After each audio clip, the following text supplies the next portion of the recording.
जो गलती मैंने की वो आप मत करिए। मैं स्टूडेंट लीडर था यूनिवर्सिटी का और चेयरमैन था यूनिवर्सिटी का, हार गया चुनाव और एजिटेशन करना यूनिवर्सिटी में पूरे 5-6 साल उसी में गए। मैं कन्विक्शन ओरिएंटेड पॉलिटिशियन हूं और मैं अपने प्रिंसिपल से चलता हूं। मैंने अपना कटआउट लगाता नहीं, दूसरे के भी लगाता नहीं, मैं अपने स्टाइल से प्रचार करता हूं। मेरा पहला आपको सुझाव है कि पहली प्रायोरिटी अपने हेल्थ को दो। मुझे बहुत देरी से यह ध्यान में आया। अभी मैं रोज 1.5 घंटा व्यायाम और प्राणायाम करता हूं। तो पहली बात आप जरूर पहले अपना हेल्थ के लिए पहली प्रायोरिटी दो। सेकंड प्रायोरिटी ईमानदारी की वेल्थ को दो। विवेकानंद जी ने कहा है कि no philosophy can be taught to empty stomach. आज मैं जब स्टूडेंट था, जेल में अभी आंदोलन होते थे, मारपीट होती थी, पुलिस पकड़ के ले जाते थे, तो अनेक बार कोर्ट बोलता था 500 रुपए के जामीन पर भरो, तो पैसे नहीं रहते तो हमको जेल भेज देते थे। तो पॉलिटिक्स में भी तुम्हारा पैसे की ताकत अपनी ईमानदारी की चाहिए, हराम के पैसे की नहीं। तो पहली बात तो अपना घर परिवार को संभालो। फिर पॉलिटिक्स का मतलब पावर पॉलिटिक्स नहीं है। राजनीति का मतलब है राजकारण, राष्ट्रकारण, समाजकारण और विकास कारण। राजनीति का मतलब है लोकनीति, बृहत्तर राजनीति, विकास नीति। And politics is the instrument of socio economic reform. नहीं तो ये मंत्री बना, वो बना, इधर से उधर, ये this is not the politics. Mahatma Gandhi ji ने राजकारण किया, वो राष्ट्रकारण था जो स्वाधीनता के लिए था। नहीं तो फिर अपने पत्नी को टिकट, मैं लड़के को टिकट, ये जो आजकल चल रहा है वैसे राजनीति होना चाहिए। मेरा कोई लड़का लड़की पत्नी राजनीति में नहीं है। जब उन्होंने मुझे पूछा कि हमारे यहाँ की जनरल होता है घर में वातावरण पॉलिटिक्स का, तो उन्होंने एक बार मेरे पास प्रपोजल लाया पार्टी वालों ने कि तुम्हारे लड़का बहुत अच्छा है, उसको हम युवा मोर्चा का अध्यक्ष बना देते। बहुत अच्छी बात है, उसको बना दो और मैं रिजाइन कर देता हूं, मुझे बाजू कर दो।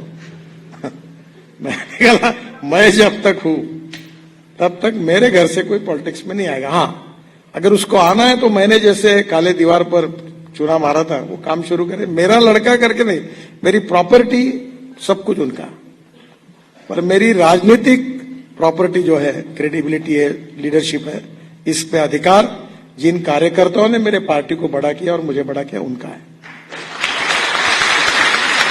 तो पावर पॉलिटिक्स में आने के बारे में 10 बार सोचो और फिर ये सब करने के बाद आने तो फिर आओ, यानी वापस जाएंगे तो खाने पीने की व्यवस्था रहेगी। बहुत से बार हम बचपन से देखते, कोई तो भी खोदने वाले आते, ड्रिलिंग करते, कुछ जगह खड़े रहते, उनका कैंप रहता है, बाद में चले जाते और 20-20 साल कुछ पता नहीं चलता। तो इससे कोई मतलब नहीं है। रिसर्च नीड बेस होना चाहिए और रिसर्च कमर्शियली सक्सेसफुल होना चाहिए।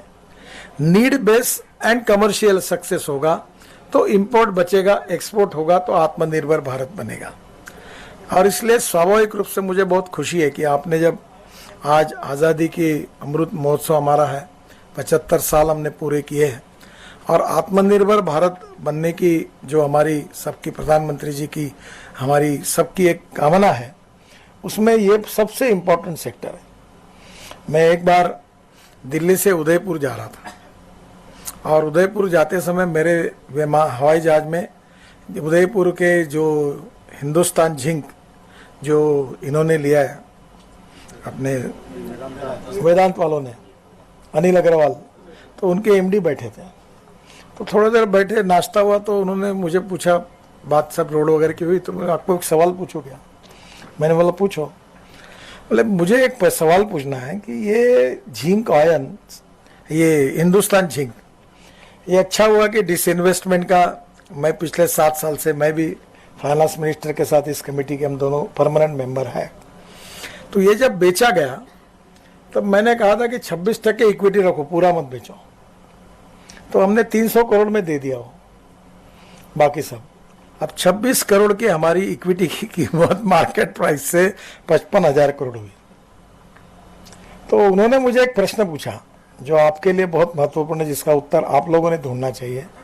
उन्होंने कहा कि इतने सस्ते में ये बेच दिया सरकार ने, सब बंद पड़ा था, अब जब प्राइवेट मैनेजमेंट आई तो अब हजारों करोड़ का प्रॉफिट कमा रहा है। जब प्राइवेट प्रॉफिट कमा रहा है तो सरकार था तब क्यों नहीं कमा पाया? तो मैंने कहा आप इसको छोड़ दो, सरकार नहीं, से सरकार का नाम है विषकन्या, ये जिसको हाथ लगा दी वो गड्ढे में ही जाता है। दो चार रहे न रहे, तेरा वैभव अमर रहे मां, ये हमारा विचार है। आज मैं ऊपर से हेलीकॉप्टर से देख रहा था, अगर हमारी कोई समस्या है तो पानी की समस्या है। दौड़ने वाले पानी को चलने के लिए लगाओ, चलने वाले पानी को रुकने के लिए लगाओ, और रुके हुए पानी को जमीन को पीने के लिए लगाओ। गांव का पानी गांव में, खेत का पानी खेत में, और घर का पानी घर में। जैसे कोई व्यक्ति, अभी बात हुई थी ना, कोई सरकारी नौकरी करता है, कोई मिलिट्री में जाता है और रिटायर्ड होने के बाद अपना पैसा डिपॉजिट करके ब्याज पर अपना उदर निर्वाह करता है। हमारे यहां बरसात में पानी आता है, बह जाता है। अगर ये पानी अगर हम स्टोरेज करेंगे तो अगर कभी मौका मिला तो महाराष्ट्र में आइए। मैंने इस क्षेत्र में बहुत तालाब बनाए और एनएचआई के तरफ से नदियों का, नालों का खोरीकरण, रुंदीकरण किया, डैम से मटेरियल निकाला, तालाब से मटेरियल निकाला और वाटर स्टोरेज कैपेसिटी बढ़ा दी। मेरे क्षेत्र में 10,000 किसानों ने आत्महत्या की थी। मैं नागपुर से हूं, विदर्भ से, और पानी यही हमारी समस्या है। मेरे घर पर 60 एकड़ जमीन है, 3 कुएं हैं, 1 घंटा पंप चलता था। अब मैंने आपके यहां देखा सोलर पंप लगे हुए हैं। मैंने मेरे घर पर 3 सोलर पंप लगाए, 7.5 हॉर्स पावर के। नदी नालों का खोलीकरण किया, रुंदीकरण किया। अब मेरे कुएं 10 घंटे 12 घंटे चलते हैं। सोलर 7.5 हॉर्स पावर के पंप हैं। मेरी पत्नी एमएससी है, वो खेती करती है, और आपको ताज्जुब होगा कि मुझे 1 एकड़ में 88 टन गन्ना हुआ और 1 एकड़ में 11 क्विंटल सोयाबीन हुआ, अवार्ड मिला। बहनों और भाइयों, आपके यहां वाटर कंजर्वेशन नहीं होता, आप नसीबवान हैं। आप पानी का महत्व इसलिए नहीं समझ सकते क्योंकि आप गंगा और यमुना के पास रहते हो। पानी की दिक्कत क्या होती है, ये गुजरात के आगे आंध्र प्रदेश, कर्नाटक, केरला, तमिलनाडु, महाराष्ट्र, ओडिशा, छत्तीसगढ़, मध्य प्रदेश, यहां कितनी दिक्कत है। मैं वाटर रिसोर्सेस मंत्री था और किसान होने के नाते जल सिंचन मेरा रुचि का विषय था। 1970 से राज्यों में झगड़े थे। हरियाणा, पंजाब, उत्तराखंड, हिमाचल, कश्मीर, राजस्थान, दिल्ली, प्रोजेक्ट अटके हुए थे। मैंने 23 में से 17 प्रोजेक्ट क्लियर कर दिए। इसके साथ साथ ये राजनाथ जी ने एक फ्लाईओवर मांगा इंजीनियरिंग कॉलेज चौराहा पर। मुझे लगता है कि आप सबकी मांगे उन्होंने मेरे सामने रखी। उनकी मांग को नहीं बोलने का कोई कारण है नहीं, उसको भी मैं मंजूर करने की घोषणा कर रहा हूं। उत्तर प्रदेश में विशेष रूप से लखनऊ का रिंग रोड, जिसका राजनाथ सिंह जी के कहने पर ही जिसकी शुरुआत की थी, काफी पैकेजेस में काम हो गया है। एक पैकेज में थोड़ी अड़चन आई थी, हमने कॉन्ट्रैक्टर को बदला है और आने वाले अक्टूबर के पहले मैं राजनाथ सिंह जी के साथ, योगी जी के साथ फिर से एक बार आऊंगा और लखनऊ रिंग रोड का भी शुभारंभ करूंगा। मुझे बहुत खुशी है कि लखनऊ हो, कानपुर हो, इसमें काफी विकास हो रहा है। कानपुर से लखनऊ हम 5,000 करोड़ का ग्रीन एक्सप्रेस हाईवे बना रहे हैं। 263 किलोमीटर है, 6 लेन ग्रीनफील्ड एक्सप्रेसवे। इसका 25% काम पूरा हुआ है और यह भी एक्सप्रेसवे मई 2025 के पहले पूरा हो जाएगा। और कानपुर से लखनऊ के बीच में जो देरी है वो आधा घंटा हो जाएगी, ये भी मैं वचन आपको देता हूं। कानपुर में शुक्लागंज से शुरू होकर लखनऊ रिंग रोड तक बनेगा। उसके साथ साथ विशेष रूप से महत्वपूर्ण जो रोड है, जो उत्तर प्रदेश के विकास के लिए बहुत महत्वपूर्ण होंगे, उसमें से भोपाल कानपुर इकोनॉमिक कॉरिडोर, ये 12,000 करोड़ की लागत से 411 किलोमीटर 4 लेन कॉरिडोर है। सागर से कबरई तक, कबरई से कानपुर तक। और मुझे लगता है ये भी यहाँ पिछड़े हुए क्षेत्र के विकास के लिए बहुत उपयोग आएगा।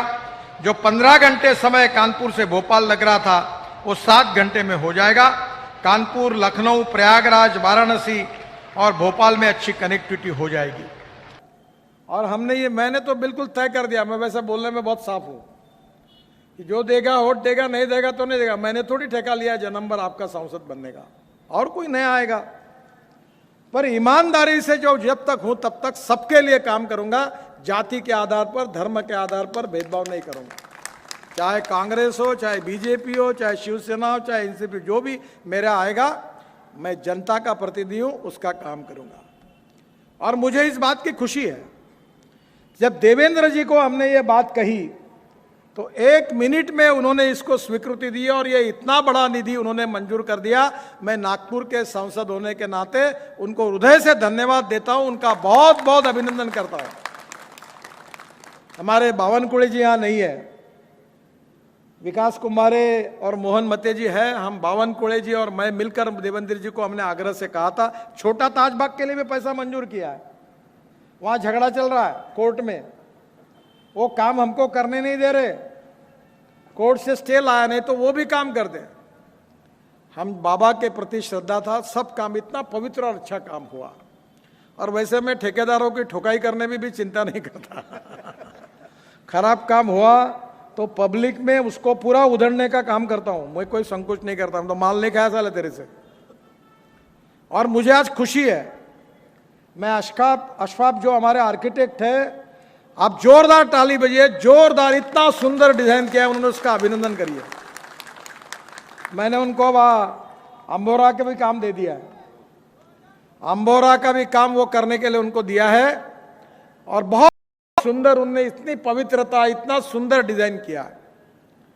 यहाँ के जो कॉन्ट्रैक्टर थे वो तीनों भाई में से 2 भाई है, उनका लड़का यहाँ आया था, शर्मा, बेचारे ने इतना अच्छा काम किया। उसमें से जो प्रमुख थे वो आज नहीं है, पर मैं उनको याद कर रहा हूं। और उनकी आत्मा को शांति मिलेगी, बाबा का आशीर्वाद मिलेगा।